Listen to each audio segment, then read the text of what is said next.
Minimal kita berjumpa lagi.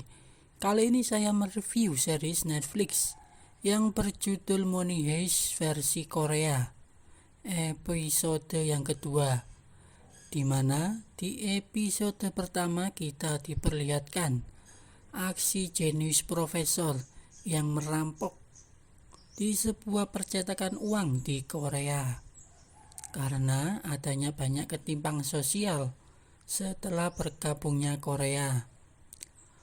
Oke guys, langsung saja kita review filmnya.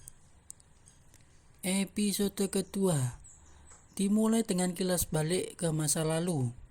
Ibu dan anaknya mencoba melarikan diri dari kehidupan neraka Korea Utara dengan menyeberangi sungai Yalu di dekat perbatasan Tiongkok dan Korea Utara. Ternyata sang ibu tewas diberondong peluru oleh pihak Korea Utara. Anak laki-laki tersebut selamat dan menjadi pekerja paksa di sana. Tiba-tiba ia dipukuli oleh teman kerjanya sampai berdarah-darah. Ia pun dengan emosi membalasnya dengan membunuhnya dengan sadis. Akhirnya ia dimasukkan ke dalam penjara oleh petugas di sana. 25 tahun kemudian, bocah itu tumbuh menjadi sosok yang bernama Berlin, pemimpin tak kenal takut di dalam penjara Korea Utara yang berhasil mengatur kudeta dan membunuh para penjaga di dalamnya. Kilas balik ini untuk memahami betapa karismatiknya dan berbahayanya Berlin.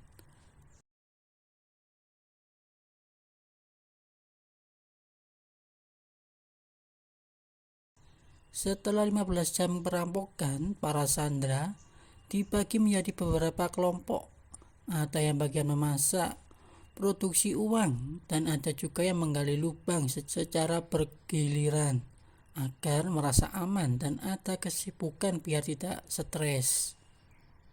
Saat Wojin pulang ke rumah, ibunya mempertanyakan hubungannya dengan pria pemilik kafe itu. Sang ibu mengingatkan kembali permintaannya sebelum meninggal, yaitu ia ingin Wojin mencari pria yang baik dan menikah lagi.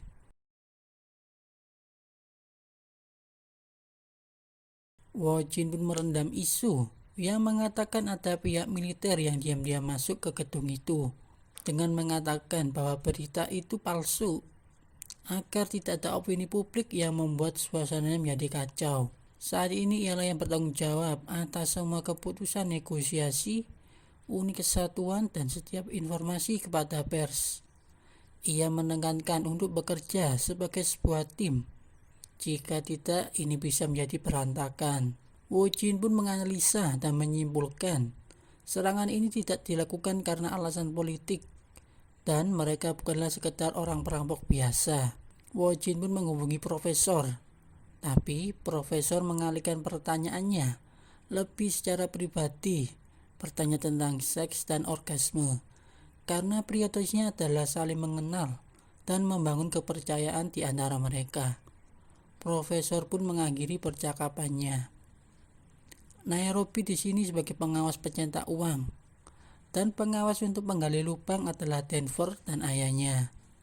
Saat kelompok dari Direktur Min ambil tugas untuk menggali lubang, Direktur Min tidak sungguh-sungguh mengerjakan tugasnya dengan benar, membuat Denver dan ayahnya menjadi kesal.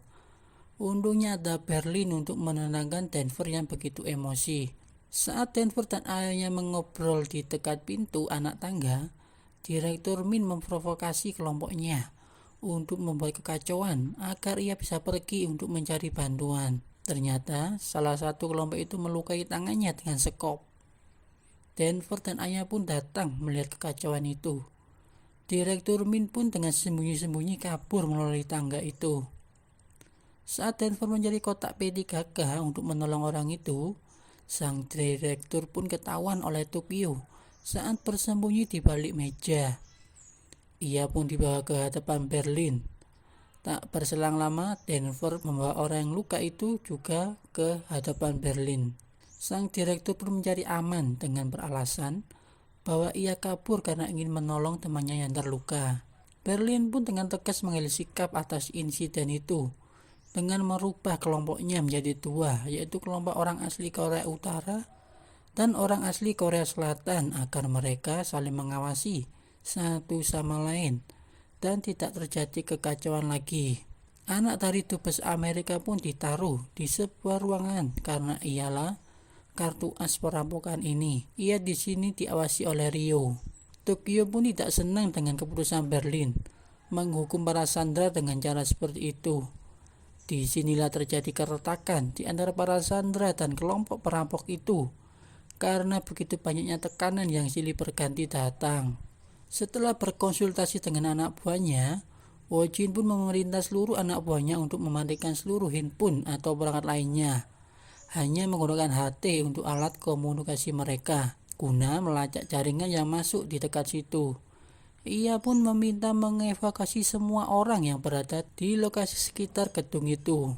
Wo Jin berasumsi bahwa rencana apapun yang dilakukan oleh profesor, pasti ada satu titik petunjuk yang terlihat, entah perpecahan konflik di antara para sandera atau kelompok perampok itu.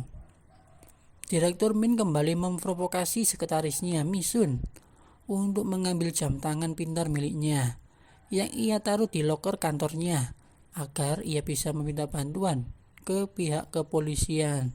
Denver pun curiga dan mendatangi direktur itu guna mengetahui apa yang terjadi. Ia pun beralasan bahwa Misun sedang hamil dan khawatir kondisi bayi yang dikandungnya. Denver pun berinisiatif membawanya ke ruangan yang ditempati Anne. Setelah sampai di ruangan itu, Misun bercerita tentang idenya untuk mengambil jam di kantor direktur itu. Akhirnya Anne berinisiatif berpura-pura ingin ke kamar mandi agar Misun dengan cepat mengambil jam pintar milik direktur itu. Rio di sini digoda oleh Anne supaya bisa mengambil senjatanya, tapi Rio tahu bahwa senjatanya masih dikunci. Dengan berani ia melawan Anne. Rio pun dengan sikap mengambil senjata itu. Setelah mengambil jam pintar itu, sinyal pun terdeteksi oleh pihak Wo Jin. Ia pun dikejutkan dengan kemunculan Denver yang mencarinya. Akhirnya ia beralasan bahwa sedang mencari makanan karena lapar. Tak berselang lama ia mematikan jam pintar itu karena takut ketahuan. Denver pun curiga dengan gerak-gerik Misun. Tapi Misun bercerita bahwa ia selingkuhannya direktur dan sedang hamil. Tapi sang direktur tidak mau tanggung jawab atas bayinya. Setelah dicek oleh anak buah Wo Jin, ternyata sinyal itu berasal dari jam tangan milik direktur Min.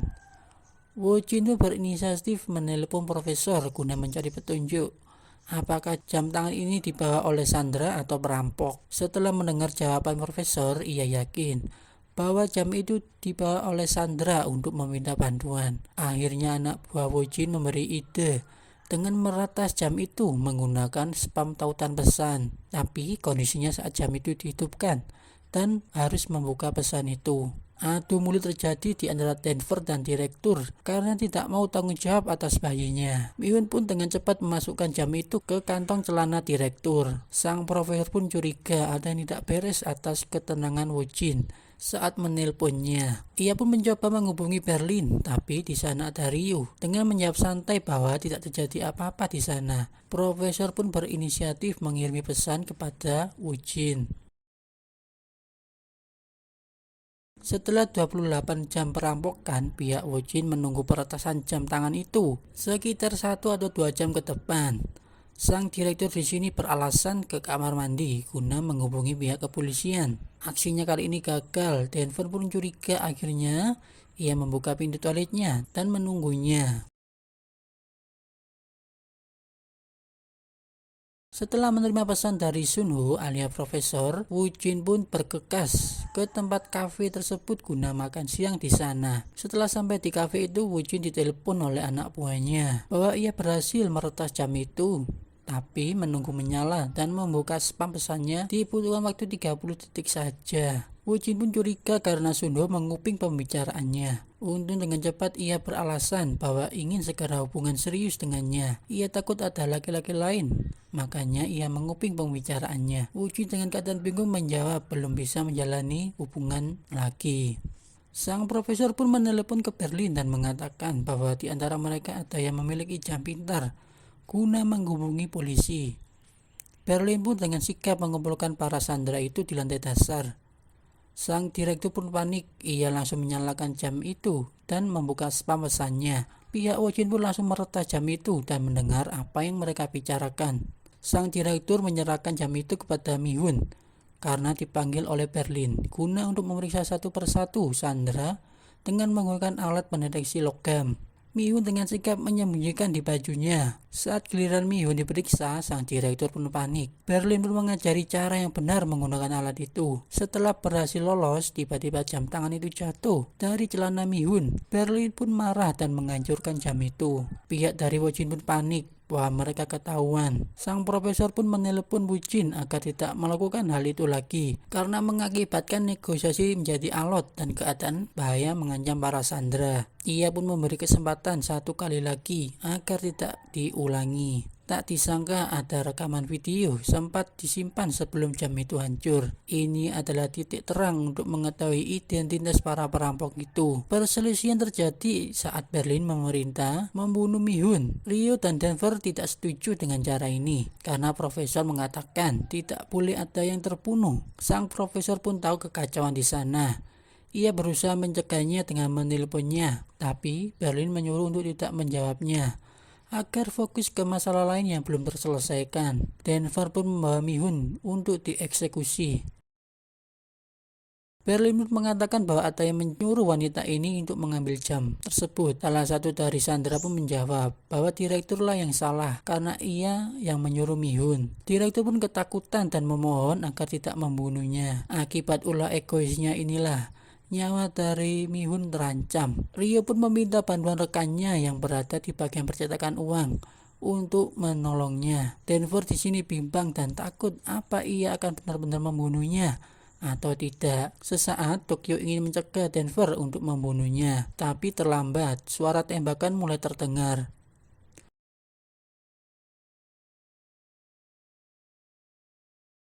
Oke guys, sekian review dari saya. Jangan lupa subscribe, like, share, dan komennya untuk video terbaru selanjutnya.